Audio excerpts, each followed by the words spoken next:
Welcome to part 4 of our presentation. We feel really strongly about the comprehensive nature of the process that we're undertaking at our school. The effectiveness of our reading and numeracy professional learning action communities have no doubt given us some form of blueprint on how effective team-based inquiry can be in consolidating strong student academic achievement. It's really valuable that we actually outline the different types of data and evidence that we hope each team will be examining as part of this process. Data teams 1 and 3 in particular could be looking at student work samples, assessment data, classroom observation data, spelling and writing units of work and planning documentation, student survey results and staff survey results. The goal of this is obviously going to be to ascertain how our practice can be improved by examining what we're doing at the moment and what particular deficiencies our students have in writing and spelling. Data teams 2 and 4 will also be examining a range of data. Their focus will lead more to examining what particular approaches to teaching of writing and spelling have been employed by other schools and their effectiveness. They will present a case for these by examining how employing these strategies may have led to student improvement at other schools. Some possible approaches they might be looking at would be smart spelling, big writing, or writer's notebook. Critical to this process will be liaising with the other schools, as mentioned, and student performance and achievement data from those schools is going to be examined really closely. This flowchart gives a little more clarity to the process and hopefully simplifies it a little. Teams are going to develop agreed protocols for meeting, engage with and gather evidence, present these findings, and through a process of collaboration, formulate some agreed next steps, which is hopefully what we aim to adopt from the start of 2021.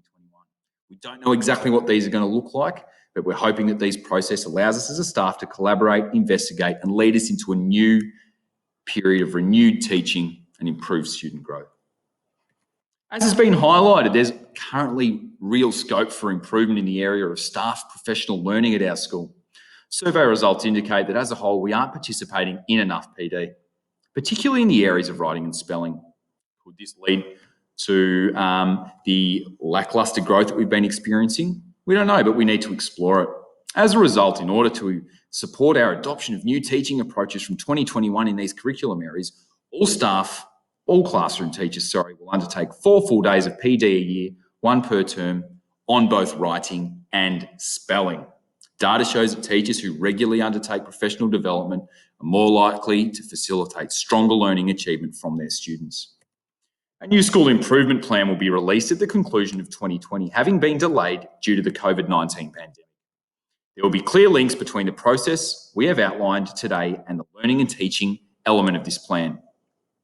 The goals that will be included are that student growth in writing and spelling will initially equal that of students across the state in 2022, and student growth to be at a level of 1.2 times of that of students across the state from 2023 onwards in the areas of writing and spelling as we implement our new approaches to teaching these areas.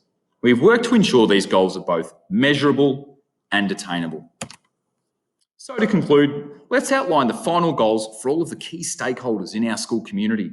For leadership, the goals of this process are for our new leaders to lead our data team's process successfully and ensure all teaching staff feel supported as the new changes to our school are implemented. Students, as we have outlined, we have clear and explicit goals related to their growth and achievement in writing and spelling. And for teaching staff, the clear goal is to adopt a new, agreed, consistent set of approaches and protocols for teaching writing and spelling that are centred on evidence and collaboration to undertake the required amount of professional development each year and hopefully to gain greater enjoyment and enthusiasm when teaching writing and when teaching spelling. Thank you very much for listening to this presentation.